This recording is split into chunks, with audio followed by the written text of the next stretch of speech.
ආයිබෝන් Ceylon agri අපි ඔබ සාදරයෙන් පිළිගන්නවා. ඔබ දන්නවා මේ සබහාදාම පරිසරය ගහකොළ සතාසිව් පාවා අපි හැමෝම රැඳිලා ඉන්නේ ජීවත් වන්නේ මෙන්න මේ සූර්යයා නිසා. සූර්යයා කියන්නේ අපිට කවදාවත් නැතුව ජීවත් වෙන්න බෑ. එහෙම නැත්නම් මේ පෘථිවියත් ඇත්තෙම නෑ. මේ විදිහට සාක වලින් පිරිච්ච පරිසර පද්ධතියක් තියෙන එකක් අපිට කවදාවත් බිහි වෙන්නේ නෑ. මේ සූර්යයාගේ තියෙන ශක්තිය සහ බලය නිසා තමයි මේ හැම දෙයක්ම රැඳෙන්නේ. ඉතින් ඔබ දන්නවා මේ සූර්යයාගේ විදිහට සූර්යයා ගමන් කරන ආකාරයට ගස්වැල් ගමන් කරනවා. ඒ අත හොයාගෙන ගමන් කරනවා. ඒ වගේම තමයි ඒ අතර ඔබ දන්නවද අපේ පැරණි අතීතයේ ඉඳලම අපේ රටේ තිබුණ මලක් සූර්යකාන්ත. සූර්යකාන්ත කියන්නේ දැන් මේ නවීන කාලේ ආපු ශාකයක් නෙමෙයි, අලුත් එක නෙමෙයි. මෙන්න මේ පරණ කාලෙම ඉඳලා අපේ ගම්මානවල, ගෙවල් වල අපි හදාගත්තා. සූර්යයාගේ ගමනාන්තයේ කෙරවල වෙන දෙක් මලත් ක්‍රමයෙන් හැරි යනවා. ඒ නිසා තමයි ඒකට සූර්යකාන්ත කියලා අපි නමක් දාලා තියෙන්නේ. ඉතින් අපි බලමු මෙන්න මේ සූර්යකාන්ත ඇටයක්, ඒ පැරණි සූර්යකාන්ත බීජයක් අපි අරගෙන කොහොමද පැල කරලා අපේ ගෙදර අලංකාර කරගන්න අපි කොහොමද හදාගන්නේ කියලා. ඉතින් පළමුවෙන්ම ඔබ කැමති නම් සූර්යකාන්ත බීජයක් පැල කරලා ගෙදර මේ විදිහට ලස්සන අපේ අතීතයේ ඉඳලා ආපු ඒ ගහක් රැකගෙන ඒකත් ඉදිරියට ගෙනියන්න කැමති නම් ඔබට පුළුවන් පළමුවෙන්ම තෝරා ගන්න ඕනේ සූර්යකාන්ත බීජ. හැබැයි වෙළඳපොලේ ගන්න තියෙනවා ගණිතය කියන්නේ අපේ පාරම්පරික දේශීය සූර්යකාන්තයි ඕනේ කියලා. මොකද හයිබ්‍රිඩ් විවිධ වර්ග තියෙනවා. ඒ වගේ බීජ ඒ මල එනකම් විතරයි. ඊට පස්සේ ඒ වගේ තියෙන ගුණාත්මක භාවය නැහැ. මොකද මේ සූර්යකාන්ත විශේෂය තමයි සම්ප්ලව කියලා අපි ඔයිල් කියලා ගන්න. ඒ කියන්නේ තෙල් හිඳින්න ගොඩක් ආහාරයට ගන්න පුළුවන්, මේක බෙදලා ගන්න පුළුවන්. මේක නිසා රසවත් ගුණවත් දෙයක් තමයි වාණිජ වගාවක් වශයෙන් කරන කෙනෙකුටත් ගොඩක් වැදගත්. ඒ වගේම තමයි පැල හදලා සාමාන්‍ය වෙළඳපොලේ අලෙවි කර ගන්නත් පුළුවන්. ඉතින් අපිට පළමුවෙන්ම කරන්න ඕන මෙන්න මේ වාගේ ගහේම වේලෙන් දරින්න ඕන මේ වාගේ මලක්. මේ සූර්යකාන්ත මල ඔබට දකින්න පුළුවන්. මේක ගහේම වේලෙන් දරින්න ඕන මෙන්න මේ විදිහට. ඒ වේලුණාට පස්සේ තමයි මල කපලා ගන්න ඕන බීජ ගන්න. මොකද පාගෙට කොළ ටික පර වුණාම ගන්න එපා. මල හොඳට වේලුණාම කපලා ගන්න. කපලා ගත්තට පස්සේ මෙන්න මේකේ තියෙනවා අපිට බලන්න පුළුවන් බීජ. මෙන්න මේ තමයි සූර්යකාන්ත බීජ. මම මේකෙන් අරන් සුවල්පයක් පෙන්නන්නම්. මේවා හොඳ ප්‍රෝහණ ශක්තියක් තියෙන බීජ තමයි මෙන්න මේ තියෙන්නේ. මේ තියෙන්නේ සූර්යකාන්ත බීජ. ඉතින් මේ වාගේ බීජ ටිකක් ගන්න. බීජ ටික අරගෙන ඔබට පුළුවන් මේක කෙලින්ම අපි මේ හිටවන පරිසරය කියන්නේ හිටවන තැනම හිටවන්න අවශ්‍ය නැහැ. නැත්නම් අපිට පොඩි පැකට් එකක් ගන්න පුළුවන්. මේක පැකට් එකේ පැල කරලා අපිට පුළුවන් අපි අවශ්‍ය කරන තැන හිටව ගන්න. ඒ සඳහා තියෙන්නේ අපිට ගන්න ඕන පස්මාද්දිය මතු පිටපසුවි වැලි කොම්පෝස්ට් මිශ්‍රණය තිබුණා හොඳට මේදී.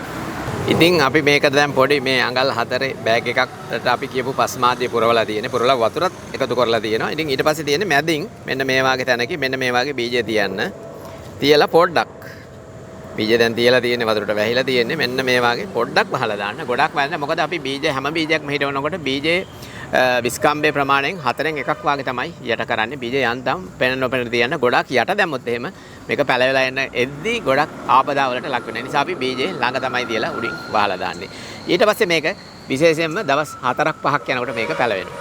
පැල වුණාට පස්සේ ඔබට පුළුවන් ඔබ හිටවන තැන කියන්නේ අඟල් 6ක් විතර උසට ගියාම ඔබට පුළුවන් ඔබ බිම හිටවනවා නම් බිම හිටවන්න පුළුවන්. නැත්නම් බඳුනක හිටව ගන්න පුළුවන්. හැබැයි විශේෂයෙන්ම එකක් මතක තියාගන්න සූර්යකාන්ත අපිට පොඩි ඉඩක් තියෙනවා නම් බඳුනක හිටව ගන්න පුළුවන්. හේතුව පොඩි බඳුනක ලොකු ගහක් හදා ගන්න පුළුවන්. ඔබට දැන් දකින්න පුළුවන් මෙන්න මේක බලන්න.